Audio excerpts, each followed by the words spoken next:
you have to be a very good mix of 70% prepared, 20% spur of the moment, 10% thorough. Oh, clever. Yeah. Yum. Coming to my own. Delicious author. Money Mule, my Kickstarter machine. Anyway, today we wanted to talk about our Kickstarter adventure, basically. And thank you so Yeah. much to everyone. Thank you. Everyone who came out and supported the Kickstarter. It was a huge help. Everyone who posted about it, threw us a few quid. We're really grateful. So before Kickstarter, Yes. we used to basically put the books together, publish them, head into a lot of physical events. But there was a lot of upfront cost and there wasn't anything other than the book really. But Kickstarter allows us to build the fan base, get the money up front, Get do that the hype. first sort of printing. And for those fans who are supporting us. Yes, exactly. And it still means that afterwards we can print them out if we wanted to. Obviously, you can still buy Kickstarter books that we've done through Amazon, through our personal website, with all that stuff. If you buy a digital copy through our website, we get like 99% of that. Exactly. Whereas through Amazon, the numbers are not very good.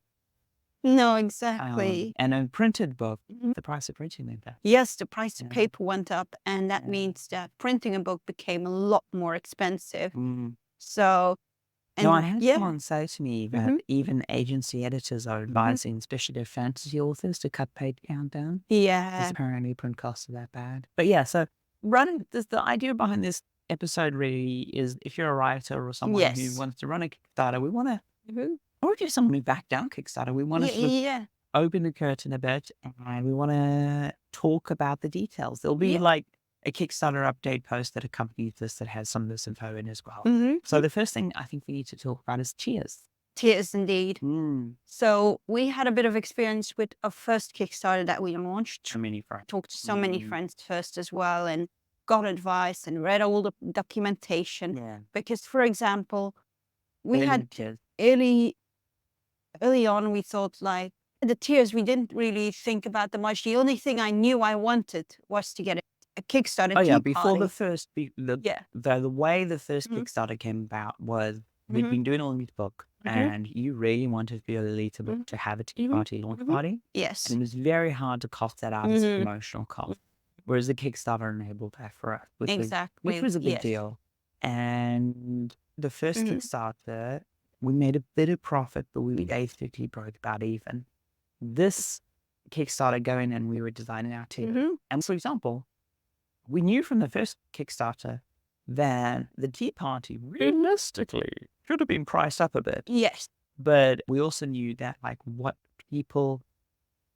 think this is the hardest thing for people to understand. Don't charge things based on what they cost. You charge things based on what they're worth and what people are willing to pay. Yeah. So like the tea party, really we should have put up the cost.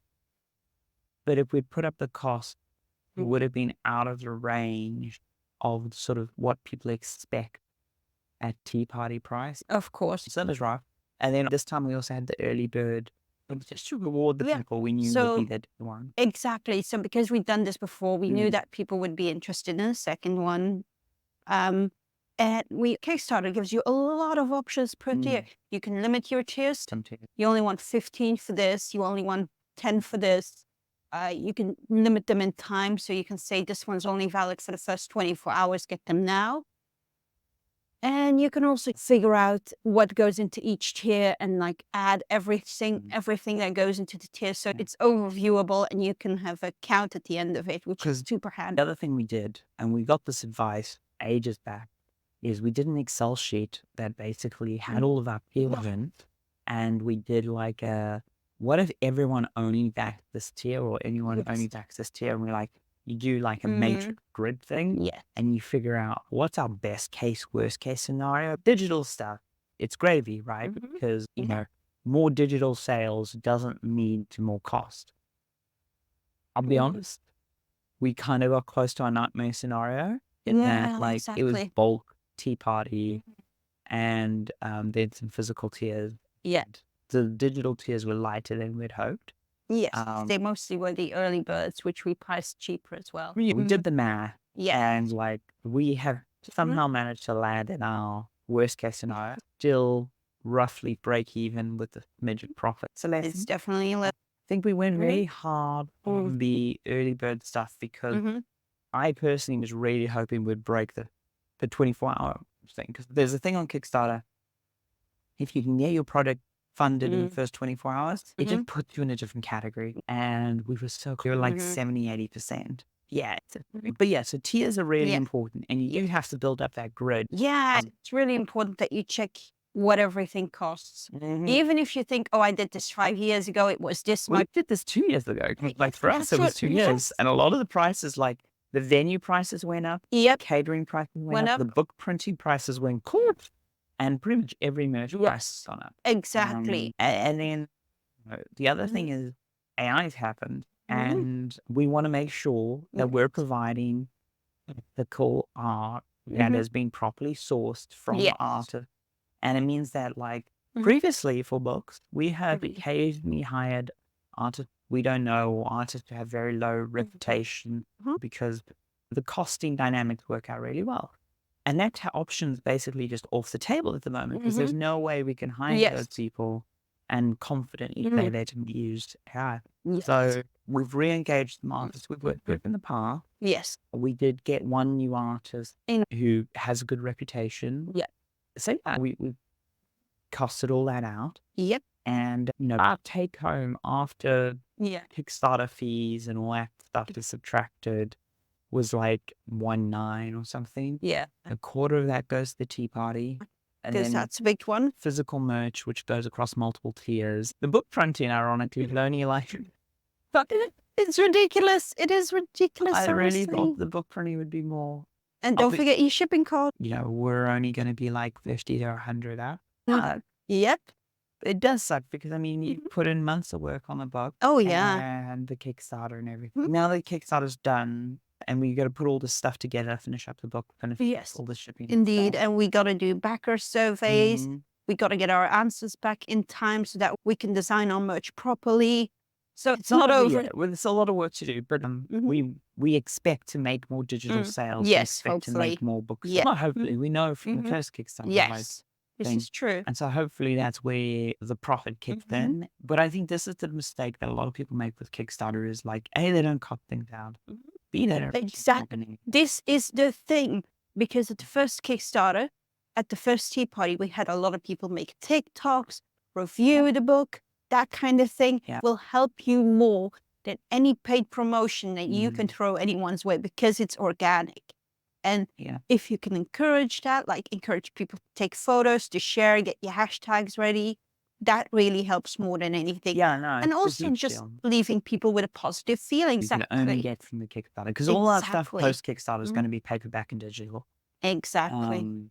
So you get something special out of it and you leave the tea party feeling like it was worth it. And that is our goal. Yeah. That is our goal because these are the people that believed in you, that threw you money, even through this whole cost of living crisis. They were like, yeah, this book sounds fun. Let me throw them 35 quid. Let me throw them 80 quid. It's a big deal. It's really touching for people to do that. Never underestimate the importance of if you enjoyed a book or if you enjoyed a thing, just shouting it out on review it, you might recommend have it. like 5 followers or 10 followers or whatever. Makes a difference. Yeah. It's a voice because the thing is, next time someone Googles it, it might be the thing that comes up that like pushes someone into the direction. And also a lot of people find books through other people's recommendations. More books than anything else. And so being able to have a friend say, oh, I read this and I enjoyed it. Exactly. It's a huge deal. It's like having a good reference. Yeah. But I do want to paint that reality of Kickstarter because we're very grateful for it. It went well. Exactly. But it was a lot of work. Promotion. And to be honest, most people were telling us for the first Kickstarter it wouldn't succeed. So the fact we succeeded the first Kickstarter was a big deal. This Kickstarter, honestly, I mostly considered a huge success because of how hands-off I was. Yes, that was like, it was mostly just me doing it. And I'm probably going to make mistakes, but that's going to happen. We did slightly worse, slightly better than last time. I was hoping for like better, but as a fact, I think a lot of it was you learning a lot of stuff that I've been handling for years. And this was also with me knowing where my audience is and trying to go there and talk to about it and be an active member of the community. Well, let's speak about the sort of cycle of Kickstarter. Yes. There are exceptions, but generally speaking, Kickstarter follows a very predictable pattern. So you want to plan your Kickstarter around payday. You know, so you want to start it just before or around a payday. You want to end it just before or after a payday. Just do well with a 15-day. It depends on the kind of thing you're doing. It really does. It depends what community. And Kickstarter itself will give you a lot of guidelines depending on the category of content you're doing. But you put that out, and generally you will get the vast majority of your backers in the first 24 hours or in the last 24 hours. Those are the periods of movement. Everything in between, because basically the first 24 hours, if you've correctly activated people before that, which you should do, people should know you're going to launch a Kickstarter. Yes. Also, Kickstarter itself has a thing where once you've prepared your Kickstarter page, people can go to that page and sign up for updates, so they can be notified as soon as it launches, and then they can flock to your page, throw their money at you. You want velocity. You want speed. The way that, and this is not just Kickstarter, but the way that Google SEO works, which we know more now thanks to the leak. This stuff works in AI and recommenders and algorithms on velocity. So you want to get that spike. Yeah. You want to go as fast as you can in those first 24 hours. Yeah.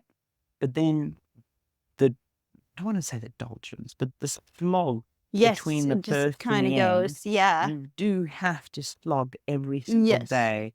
And if you even get a backer a day, that's huge so success. huge. It's amazing. You just want to constantly be chipping away at that in a small way. They have something prepped for the last 24 hours, but that's your last push. Exactly. And there'll be some people holding off or whatever. We missed the first 24 hours, 100% funny. It was a bummer, but we did very well. But then the important part was we crossed the 100% line before the last 24 hours. That was great. If you haven't crossed the 100% line before the last 24 hours, you often don't get that last push. That last push is a lot of people basically who are interested, but they hold off until the last minute to see if they have money. Exactly. To see if they have. Also, that last 24 hours is an opportunity to bump people up from a lower tier to a higher tier, or get them to do add-ons or things like that. Yeah. This time, I don't think we did as good a job. Yeah. Because the other thing to say about that duration is it is an everyday loss. Yes, it is. Like, you helped me set up the page where I was keeping track of every single post that I made. Plan. Yeah. Like checking in, how did everything do? How did everything work? You have to put the stuff out, but you also have to measure how the stuff is doing. You have to have numbers. You have to go, oh, this stuff's not performing as well. Nope. You have to have a vibe for that, because the other thing is the payoff is delayed. Exactly. And also you kind of want to sometimes jump on the weird trend that just pops up. You want to stitch with other people, which is like something you can't really plan. But that kind of stuff, you have to be a very good mix of 70% prepared, 20% spur of the moment, 10% feral. Yeah, and you're going to have some people going, oh, of course I know you're doing a Kickstarter. You're talking about it every 5 seconds. But then you'll have other people who've read your book before or who are in your audience or whatever, who you finished the Kickstarter and they go, oh, you did a Kickstarter? Literally, that happened to us this weekend. It did. And it's happened to me before where I felt like, oh my God, I've been pushing this so much that people are going to start hitting me over the head with my own hardback. And then I found out they actually don't know. And it's the reality of where's your audience. Even if you're saying oh, I'm going to focus on these 3 platforms, there's people on that other platform that have never heard of you. And I was very much focused on finding all the platforms where I could go. I think the other challenge we had is, and I don't want to dwell on it too long, but the Lolita community, was very hard to find spaces in which people wanted to see promotion. Which, it's a double-edged sword, right? Because I know we're all against advertising and stuff, but a lot of this is how you grow your community. A lot of this is how you support stuff, is ancillary projects. If you're into Doctor Who or whatever, seeing people do tangential things is always useful for the sort of fandom and the growth. But anyway, the result. A little bit of Little profit. We're set up for the first protein Yes, and everything. exactly. We are. You've got to finish the final edit, I've got to finish the final edit. get cameos in. Between all the marketing and the resourcing and everything, I almost forgot about the actual book. No, I mean, this is the reality. Basically, don't expect to be working on the thing you're promoting during Kickstarter. Yes. Unless you're like, got a dedicated. So like, Yes.